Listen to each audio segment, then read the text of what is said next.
সব থেকে বড় চোর তো পশ্চিমবঙ্গে আপনার দলে ঢুকেছে, যাকে আমাদের রাজ্যের মানুষ খবরের কাগজে টাকা নিতে প্রকাশ্যে টেলিভিশনে দেখেছে, সে কি করে নির্দোষ হয়ে যায়, দুর্নীতি মুক্ত হয়ে যায়। যত দুর্নীতিগ্রস্ত তারা বিজেপিতে গেলে সব শুদ্ধ হয়ে যাচ্ছেন। এই পরিস্থিতিতে আপনাদের কাছে আমার অনুরোধ, তপসদা আছেন বলবেন, আমি বক্তব্য বিস্তারিত করতে চাই না। আইনসভায় গরিব মানুষের প্রতিনিধি না গেলে ভারতবর্ষ রক্ষা হবে না। এক দেশ, এক ভোট, এক রং, এক খানা, এক সংবিধান, এই যে স্লোগান, এই স্লোগানকে বদলে দিতে হবে।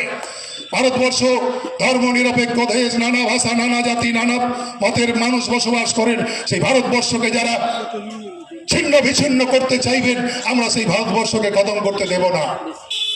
শেষ দিন পর্যন্ত লড়াই করবো বামপন্থীরা। আমরা জিতি কি হারি এটা বড় কথা নয়, আমরা শূন্য কি এক এটা বড় কথা নয়। লড়াইয়ের ময়দানে বামপন্থীরা থাকবে। কৃষকের ওপর যখন হামলা হয়েছিল, আমরাই এগিয়ে গিয়ে সারা দেশে সংগঠিত করেছিলাম। শ্রমিকের ওপরে হামলা আমরাই সংগঠিত করি।